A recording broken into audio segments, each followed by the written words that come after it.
Hello dear friends, make yourselves comfortable and I will tell you about a very important city in the history of the world. Everyone has heard about the capital of Syria in one way or another. Some from school textbooks, some from the news. However, strange as it may seem, in the view of most people, this city is lost against the background of the majestic Rome or Athens, although it surpasses them in age. However, Damascus has something to surprise you. Founded in the 3rd millennium B.C., Damascus was an important cultural and commercial center, by virtue of its geographical position at the crossroads of the Orient and the Occident, between Africa and Asia. The old city of Damascus is considered to be among the oldest continually inhabited cities in the world. Excavations at Tel Ramad on the outskirts of the city have demonstrated that Damascus was inhabited as early as 8000 to 10,000 BC. However, it is not documented as an important city until the arrival of the Arameans. In the medieval period, it was the center of a flourishing craft industry, with different areas of the city specializing in particular trades or crafts. The city exhibits outstanding evidence of the civilizations which created it: Hellenistic, Roman, Byzantine and Islamic.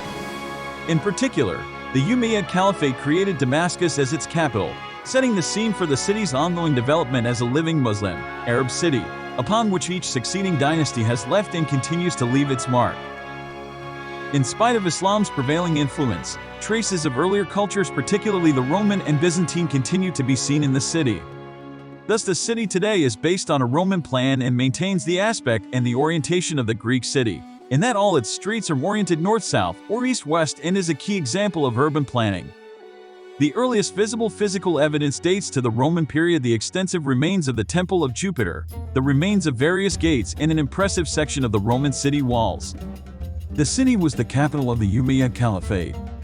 However, apart from the incomparable Great Mosque, built on the site of a Roman temple and overlaying a Christian basilica, there is little visible dating from this important era of the city's history.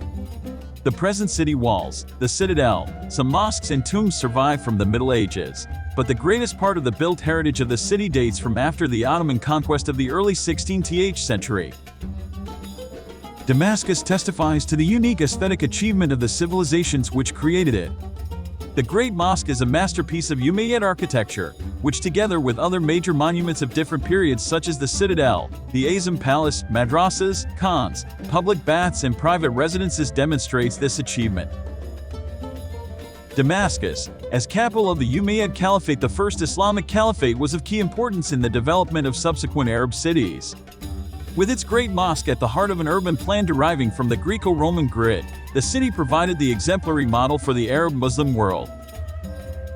Historical and archaeological sources testify to origins in the 3rd millennium BC, and Damascus is widely known as among the oldest continually inhabited cities in the world. The incomparable Great Mosque is a rare and extremely significant monument of the Umayyads.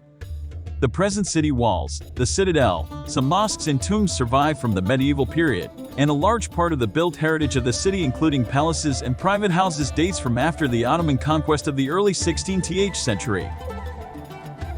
The Umayyad Great Mosque, also known as the Grand Mosque of Damascus, is one of the largest mosques in the world, and one of the oldest sites of continuous prayer since the rise of Islam. As such, it constitutes an important cultural, social and artistic development. The city is closely linked with important historical events, ideas, traditions, especially from the Islamic period. These have helped to shape the image of the city and impact of Islamic history and culture. The line of the walls of the old city forms the boundary of the property. Although areas outside the walls that represent the expansion of the city from the 13th century are considered related to the old city in terms of historical significance and provide its setting and context, the key attributes of outstanding universal value lie within the boundary. These include the plan of the city and its dense urban fabric, city walls and gates, as well as its 125 protected monuments including the Umayyad Mosque, madrasas, khans, the citadel and private houses. The attributes are vulnerable to erosion from a lack of traditional approaches to maintenance and conservation, and use of traditional materials, while its setting and context are threatened by lack of conservation policy for the historical zones outside the walled city and by regional planning projects. Since the inscription of the property, the morphological layout and the spatial pattern of the historic fabric have remained basically unchanged, and the key discrete attributes survive. However, commercial and semi-industrial activities are spreading into the residential area of the walled city and its suburbs, in places eroding the value of the attributes relating to the urban fabric and their interrelationships. Responsibilities for planning control over the Old City and its management are in the hands of two government departments: the Commission for Safeguarding the Old Town and the General Directorate for Antiquities and Museums (DGAM). Technical cooperation for projects and programs to enhance the city is undertaken by the Ministry of Local Administration and Environment with support from international organizations. The effectiveness of the conservation policy relies on full participation of various interests within the city, such as public/private partnerships, all levels of government, the financial community, and citizens. Legal protection is provided by the Antiquities Law 222 amended in 1999 in addition to the Ministerial Order No.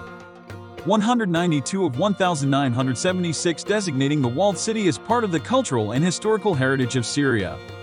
Parliamentary Act and Deg 826 for the restoration and reconstruction/rebuilding the city within the walls has been reviewed in light of changed conditions, needs and opportunities, and aims at establishing new conditions for the walled city. A committee for the protection and development of Old Damascus has been established, with representatives of the different bodies to coordinate the planning and building activities in addition to being responsible for the strategic planning for the Old City. The draft of the Integrated Urban Plan of the Old City had been formally approved by ministerial decision and Deg 37/ of 2010. A buffer zone has also been delineated but not yet formally approved. There is a need for the plan, once approved and implemented, to clarify the different levels of protection to be applied to the different parts of the urban fabric, to set out the appropriate interventions. Thanks for watching. Subscribe to the channel and appreciate the video in the comments, as well as other interesting historical videos are on my channel. Good luck.